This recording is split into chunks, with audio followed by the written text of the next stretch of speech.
एक ऐसा बीमारी के बारे में पढ़ने जा रहे हैं जिसके बारे में जानकारी रहते हुए हम अपने होने वाले बच्चों के बारे में पता कर सकते हैं कि कोई ऐसी बीमारी तो नहीं हो रही है जो उसके क्रोमोजोम गुणसूत्र से रिलेशन रखती है।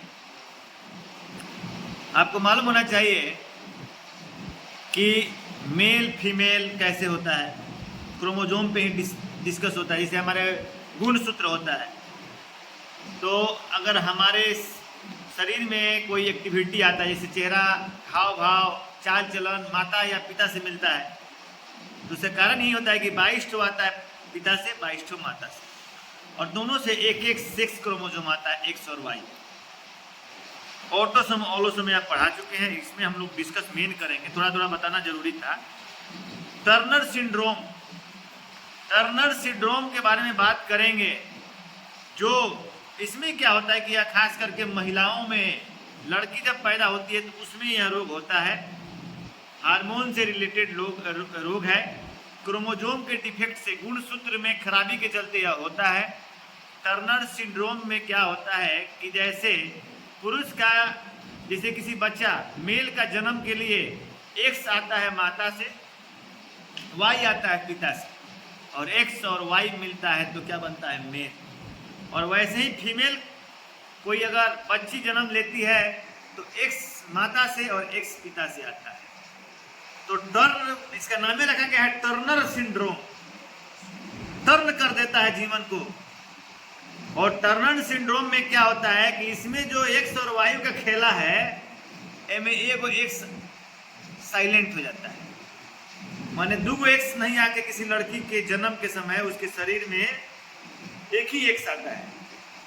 जैसे और क्रोमोजोम से रिलेटेड एबनॉर्मलिटी होता है, जैसे किसी में डबल एक्स और वाई आ जाता है, या डबल एक्स एक्स और वाई आ जाता है, 3 आ जाता है, तो वह ट्रांजिस्टर, मतलब कि वह जो बोलते हैं, क्या बोलते हैं वो, छक्का, मतलब कि वैसा बच्चा पैदा होता है। इसको हम लोग क्या बोलते हैं कि में, तो यह में इसमें बीमारी में क्या होता है कि एक्स क्रोमोजोम साइलेंट हो जाता है उस आदमी में, जो बच्ची, खास करके बच्चियों में होता है। तो उस बच्ची में एक्स और एक्स आना चाहिए तो उसमें एक ही वो एक्स आएगा, और एक वो एक्स क्या हो जाएगा, किसी कारण से ड्यू टू एबनॉर्मलिटी, क्रोमोजोम के गड़बड़ी के चलते अब्सेंट हो जाएगा। और उस मरीज के, उस ऐसे लोगों में क्या हो जाएगा कि उसका जो डेवलपमेंट होगा मेडिकली रूप से और फिजिकली रूप से बहुत सारा सामान्य अंतर पड़ेगा, जिसको हम लोग आगे डिस्कस करेंगे। और उसको मेडिकल प्रॉब्लम भी इशू होगा। जिस बच्ची में यह टर्नर सिंड्रोम आएगा, उस बच्ची में हार्ट फेलियोर का, हार्ट फेल होने का चांस, और बहुत सारा अंडा के से ओवरी निकलने में ओवेरियन डिफेक्ट और हार्ट से रिलेटेड बहुत सारा इशू आएगा। तो अब हम लोग इसके बारे में पढ़ेंगे कि देखिए क्या होता है कि इसको हम लोग बर्थ के समय भी पता कर सकते हैं, पेट में बच्चा पल रहा है उस समय भी पता कर सकते हैं टर्नर सिंड्रोम को, बच्चा के जन्म होने के बाद भी पता लगा सकते हैं, और जन्म के बहुत दिनों तक बाद में भी हम लोग पता लगा सकते हैं।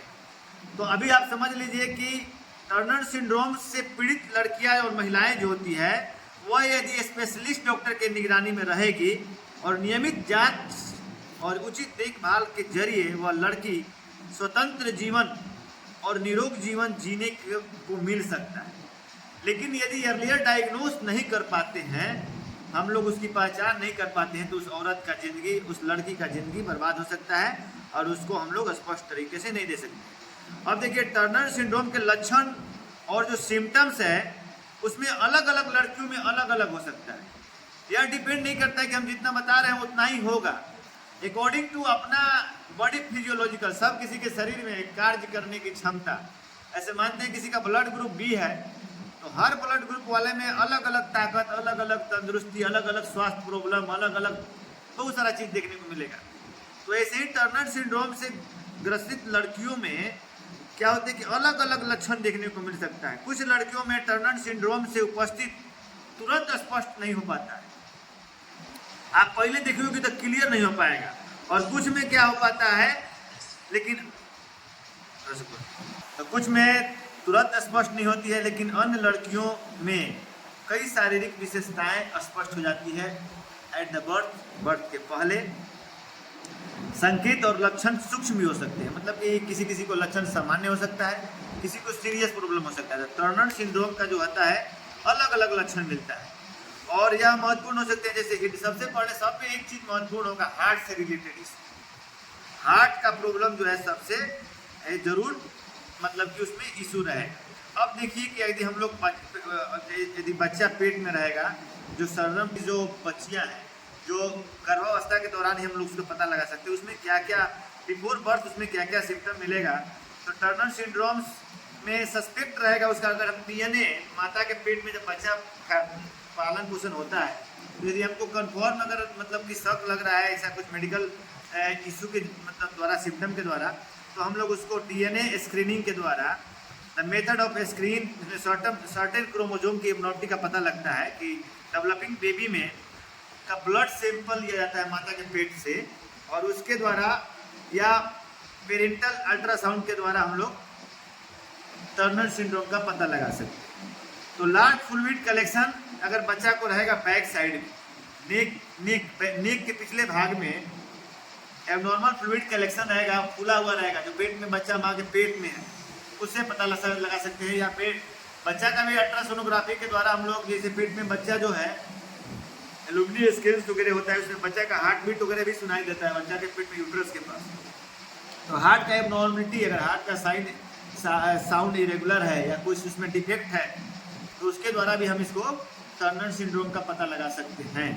और अगर बच्चा का किडनी जो है डेवलप कर रहा है, बच्चा का भी सारा ऑर्गन हम लोग अल्ट्रासोनोग्राफी के जरिए देख सकते हैं, पेट में जो बच्चा पल रहा है जो बड़ा हो रहा है उसको, तो यह सब देखा जाता है।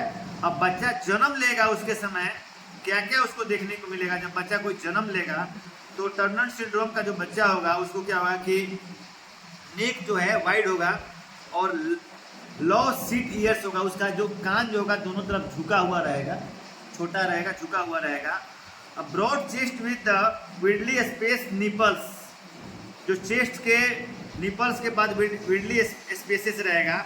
High narrow roof of mouth, जो यहाँ का फ्लोर है प्लेटिन बोन है वह हाई नैरो होगा। और उसके बाद आर्म्स और टर्न जो होता है आउटवर्ड्स द एल्बो, एल्बो के बाहर जो इसे फेंका रहेगा।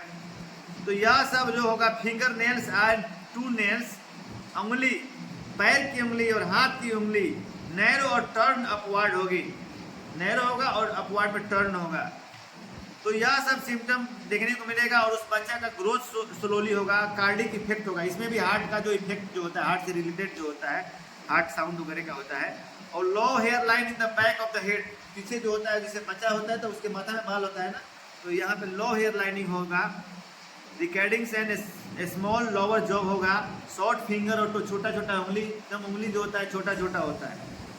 बच्चा जैसे जैसे बड़ा होगा, बच्चा जैसे जैसे जवान होगा, उसमें क्या क्या पता लगे कि टर्नर सिंड्रोम का बच्चा है तो अन्य बच्चों की तुलना में उसका ग्रोथ जो होता है बहुत धीरे से होगा। और उसके अंदर क्या होगा कि ओवेरियन फेल्योर, मतलब कि उसके ओवरी से प्रॉपर मात्रा में ओवम या फॉलिकल नहीं निकलेगा। जब औरत टीनेजर्स में जाएगी कोई लड़की, तो लड़की का सेकेंडरी सेक्सुअल कैरेक्टर जो डेवलप होता है, जैसे प्यूबिक हेयर आना, ब्रेस्ट इनलार्ज होना, हार्मोनल चेंजेज होता है, उसका शरीर का थोड़ा सा स्ट्रक्चर चेंज होना, यह सब उसमें चेंज नहीं होगा। वो 18 साल 15 साल 16 साल के भी तो लेके बच्चे हैं, उसका लंबाई ग्रोथ धीरे धीरे होना, ग्रोथ कम होना, तो सिम्टम आएगा स्लो ग्रोथ होना, अच्छी तरह से उसका विकास नहीं होना। जितना भी सेक्सुअल चेंजेस होता है, प्यूबर्टी, जब बच्चा, जब कोई भी लड़की बाल्य अवस्था को क्रॉस करके युवा अवस्था में प्रवेश करती है तो उस पीरियड में जितनी भी चेंजेस होता है वह सब आएगा। और मेंस्ट्रुएशन का बात है तो उसका मेंस्ट्रुएशन ईयरलियर एंड हो जाएगा। ऐसे कहीं प्रेगनेंसी के चलते महीना आना बंद हो जाता है तो उसका महीना का प्रॉब्लम रहेगा, मेंस्ट्रुएशन उसका समय से पहले आना बंद हो जाएगा। तो किसी को आएगा ही नहीं, किसी को 5-10 महीना, 1 साल 2 साल 3 साल आके बंद हो जाएगा। तो यह चीज़ जब हमको सिम्टम्स मिलेगा तो हम लोग उसमें बच्ची को डॉक्टर के पास दिखाने का प्रयास करेंगे, उसको डायग्नोस करने का प्रयास करेंगे। और उसका डॉक्टर कौन होता है? एंडोक्राइनोलॉजिस्ट, हार्मोन उससे रिलेटेड जो डॉक्टर का स्पेशलिस्ट होता है हम लोग उसको एंडोक्राइनोलॉजिस्ट बोल सकते हैं। तो कारण क्या हो सकता है कि जनरली कारण इसका है कि बच्चा को जन्म के समय सेक्स क्रोमोजोम जो अभी बताए हम एक्स और वाई आता है। तो एक्स और वाई तो पुरुष में आएगा, एक पिता से एक माता से तो पुरुष की उत्पत्ति होगी, लेकिन जब महिला की उत्पत्ति होगी तो एक्स एक्स आएगा और उस कंडीशन में एक तो एक्स जो है वह गायब हो जाएगा। तो हम लोग बताए कि उसको गुणसूत्र के द्वारा भी पता लगा सकते हैं। अब इसमें देखिए क्या होता है कि इसमें रिस्क फैक्टर क्या है, कि जैसे प्रॉपर मात्रा में एक से कभी कभी औरत फर्टिलाइज होने का मतलब चांस नहीं रहता है, एक उसके ओवरी से प्रॉपर मात्रा में एक नहीं निकलता है या फिर शारीरिक विकास नहीं हो पाता है।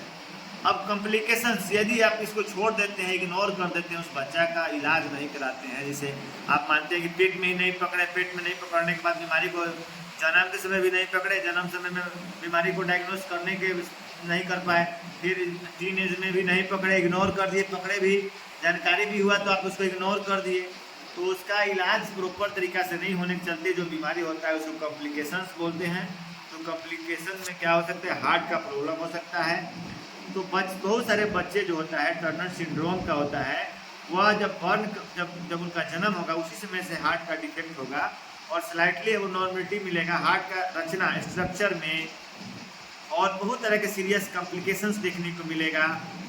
हार्ट के अयोटा में प्रॉब्लम हो सकता है, लार्ज ब्लड वेसल्स के ब्रांचेस में प्रॉब्लम हो सकता है, ऑक्सीजन कैरिंग कैपेसिटी डिफेक्ट हो सकता है, यह सब प्रॉब्लम से ऑक्सीजन का जो आदान प्रदान है वह नहीं हो पाएगा। और उसके बाद मेन चीज़ जो क्या होता है, आप देखिएगा सारे तरह की बच्चियों में हियरिंग लॉस होगा। जिसका भी टर्नर सिंड्रोम होगा उस बच्ची का कान का जो है हियरिंग लॉस हो जाएगा, क्योंकि नर्व जो होता है कान के जो हियरिंग के लिए सेंसिटिव नर्व है वह डैमेज हो जाता है। और टर्नर सिंड्रोम से जो ग्रसित बच्चियाँ होती है उनको बीपी, हाई ब्लड प्रेशर का भी रिस्क रहता है। और विजन प्रॉब्लम भी आगे होता है, जैसे मानते हैं कि जो देखने का जो विजन का प्रॉब्लम है, आज 2 नंबर चश्मा लग रहा है, कल 4 नंबर, 5 नंबर, 10 नंबर ऐसे लगेगा। तो यदि किसी बच्चे को बच्ची को जन्म के समय भी और कुछ नहीं समझ में आ रहा है, यदि उसको सुनने में प्रॉब्लम हो रहा है, उसको देखने में प्रॉब्लम हो रहा है, उसके ग्रोथ में प्रॉब्लम हो रहा है, तो समझ जाइए कि आपको टर्न हो जाना है और टर्नर सिंड्रोम का जांच कराना है और बच्ची को सही समय पे उसको देखना है। और आगे जाकर यह सब प्रॉब्लम के कॉम्प्लिकेशन के चलते उस बच्ची का किडनी का भी प्रॉब्लम हो सकता है, किडनी में भी बीमारी हो सकता है, खास करके यूरिनरी ट्रैक्ट इन्फेक्शन बार बार होगा, ऑटो इम्यून डिसऑर्डर का भी खतरा बढ़ जाता है। और उसमें हाइपोथायराइडिज्म बीमारी बता थायराइड का डिसऑर्डर है, तो यह सब हो जाएगा। स्केलेटन प्रॉब्लम्स हो सकता है, उसका बोन का ग्रोथ चपटा लंबा अच्छा तरह से बोन का ग्रोथ नहीं होगा, उसको लर्निंग डिसेबिलिटी होगा, उसको पढ़ने में याद करने में कठिनाई होगा उस लड़की को, वह मैथ को अच्छी तरह से पढ़ नहीं पाएगी, उसका याददाश्त पढ़ने में रुचि अच्छा नहीं होगा, वह उतना अच्छा तरीका से क्लास में परफॉर्मेंस नहीं कर पा रही है। यानी कि कोई बच्ची जो है कान से सुनाई कम दे रहा है, आँख से दिखाई कम दे रहा है, याददाश्त कमज़ोर है, पढ़ने में कमज़ोर है, मैथ ठीक से नहीं बना पा रही है, तो यह ग्रोथ उसका रुका हुआ है, यह सब चीज़ करने का जरूरी है। मेंटल हेल्थ इशू भी हो सकता है, उसको डिप्रेशन हो सकता है, उस रात में एंजाइटी हो सकता है, तो यह सब प्रॉब्लम हो सकता है। इनफर्टिलिटी हो सकता है, यदि किसी और लड़की को शादी के 1, 2 साल 3 साल बाद भी बच्चा नहीं हो रहा है तो वह भी टर्नर सिंड्रोम हो सकता है। प्रेगनेंसी अगर हो गया किसी कारण के चलते तो उसके चलते प्रेगनेंसी कॉम्प्लिकेशन हो सकता है, हाई ब्लड प्रेशर हो सकता है, आयोटिक डिस्ट्रक्शन हो सकता है, तो यह सब हाई रिस्क प्रेगनेंसी हो सकता है। तो यह सब आपको कॉम्प्लिकेशंस हैं टर्नर सिंड्रोम का, जो एक्स क्रोमोजोम के गड़बड़ी के चलते होता है। एक्स क्रोमोजोम उसमें एब्सेंट हो जाता है, जिसमें बच्चियों का ग्रोथ रुक जाता है, जिसमें बच्चियों की शारीरिक बनावट रुक जाती है, जिसमें जो बच्ची होती है उसके आँख का रोशनी कम हो जाता है, जिसमें बच्ची होती है तो कान का प्रॉब्लम हो जाता है, विजन प्रॉब्लम हो जाता है। तो यह सब देखना है और बच्चे को ऐसे बीमारियों से बचाना है। यदि बच्चे को ऐसे बीमारी डायग्नोस होता है तो उसको ईयरलियर एंडोक्राइनोलॉजिस्ट से दिखाना है, एंडोक्राइनोलॉजिस्ट से मिलना है और उसका उचित परामर्श लेना है, उचित इलाज कराना है। उचित परामर्श और उचित इलाज से वो लड़की अपना जीवन सही तरीके से जी सकती है और अपने लाइफ को अच्छी तरह से स्पेंड कर सकती है। इसी के साथ जय हिंद, जय भारत।